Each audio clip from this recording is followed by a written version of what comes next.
পড়াশোনা তো শেষ, কিন্তু এরপর কি? এই একটা প্রশ্ন আমাদের সবার মাথায় ঘোরে, তাই না? আজ আমরা এমন একটা এক্সপ্লেনার নিয়ে এসেছি যেখানে আমরা তরুণ প্রজন্মের সবচেয়ে বড় ৩টি গন্তব্য নিয়ে কথা বলবো। চাকুরি, ব্যবসা নাকি বিদেশ? কোন পথে আসলে কি অপেক্ষা করছে? চলুন, আজ কোনো ইমোশন নয়, বরং একদম লজিক্যাল পয়েন্ট দিয়ে এই ৩টি অপশনের ভালো মন্দ বিশ্লেষণ করে দেখি। ঠিক আছে, চলুন একদম গভীরে যাওয়া যাক। এই এক্সপ্লেনারে আমরা বাস্তব ডেটা আর এক্সপার্টদের মতামতের উপর ভিত্তি করে দেখব কার জন্য আসলে কোন পথটা বেস্ট। কারণ সবার প্রোফাইল আর মেন্টালিটি তো আর এক নয়, তাই না? কার কোথায় যাওয়া উচিত সেটা আজকে আমরা একদম পরিষ্কার করে ফেলব। প্রথমেই আসি আমাদের প্রথম অপশনে। এটাকে আমরা বলতে পারি দ্য সেফ জোন বা নিরাপদ বলয়, অর্থাৎ আমাদের সেই গতানুগতিক চাকরি জীবন। এই পথের সবচেয়ে বড় ম্যাজিকটা কি জানেন? সেটা হলো প্রেডিক্টেবিলিটি।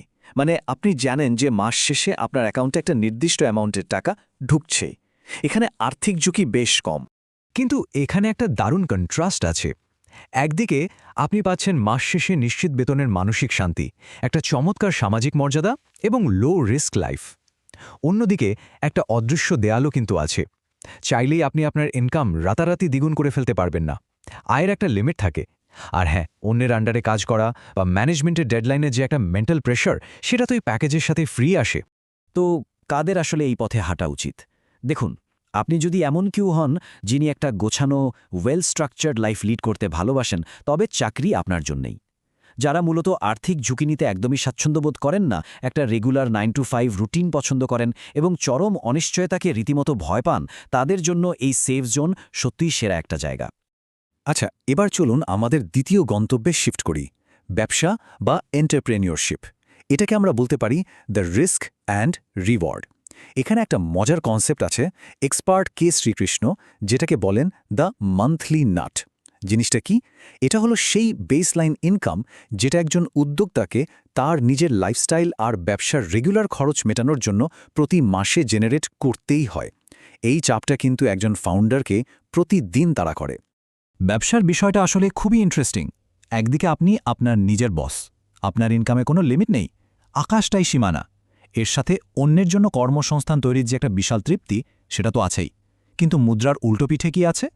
শুরুর দিকে আক্ষরিক অর্থেই হাড় ভাঙা খাটুনি, কোনো ফিক্সড ইনকামের গ্যারেন্টি নেই, আর সবচেয়ে বড় ভয়, নিজের জমানো পুঁজি বা ক্যাপিটাল হারানোর একটা বিশাল ঝুঁকি কিন্তু থেকেই যায়। তাহলে এই রিস্কি গেমটা কাদের জন্য? সত্যি বলতে, ব্যবসা সবার জন্য নয়। এই পথে নামতে হলে আপনার থাকতে হবে পাহাড় সমান ধৈর্য আর মানসিক শক্তি। আপনাকে হতে হবে এক্সট্রিমলি হার্ডওয়ার্কিং। প্রতিনিয়ত নিত্য নতুন প্রবলেম আসবে, আর আপনাকে খুব ক্রিয়েটিভলি সেগুলোর সলিউশন বের করতে হবে। এক কথায়, ঝুঁকি নেওয়ার প্রবল সাহস যাদের রক্তে আছে, এন্টারপ্রেনারশিপ শুধু তাদের জন্যই। এখানে একটা ব্যাপার ক্লিয়ার করা দরকার। অনেকেই ভাবেন ব্যবসা মানেই একজন মানুষের একাই বিশ্বজয়ের মিশন। কিন্তু না, উদ্যোক্তা উমং গুপ্তা খুব দারুণ একটা কথা বলেছেন। তার মতে, কোনো বড় সিদ্ধান্ত শুধু ফাউন্ডারের নিজস্ব জ্ঞান বা গাট ফিলিংসের ওপর ছেড়ে দেওয়া যায় না। আপনাকে চ্যালেঞ্জ করার মতো একটা স্ট্রং টিম লাগবে।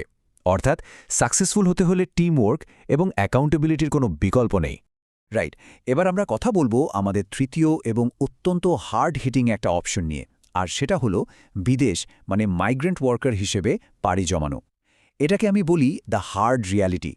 চেনা পরিবেশ, পরিবার সব ছেড়ে দূর দেশে পাড়ি জমানো এই মানুষগুলোর মূল লক্ষ্যই থাকে দ্রুত কিছু অর্থ উপার্জন করা আর দেশে থাকা প্রিয়জনদের কাছে রেমিটেন্স পাঠানো।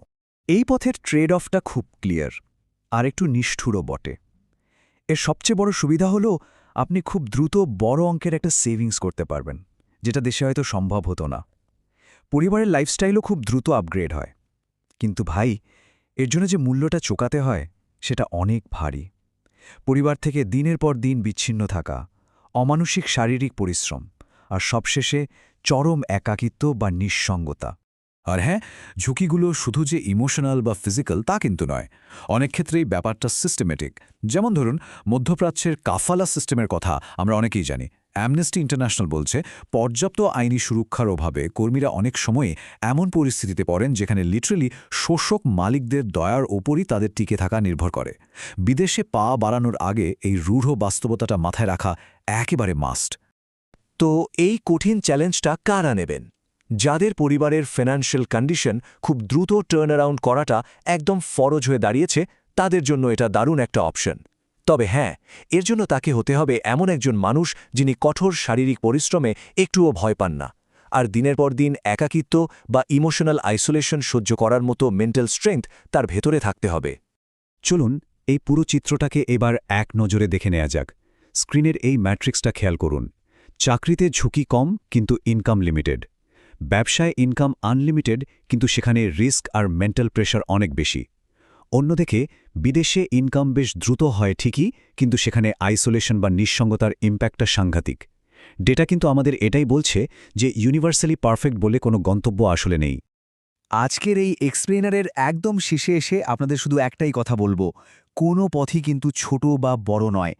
আসল গেম চেঞ্জার হলো আপনার সেলফ অ্যাওয়ারনেস বা আত্মসচেতনতা।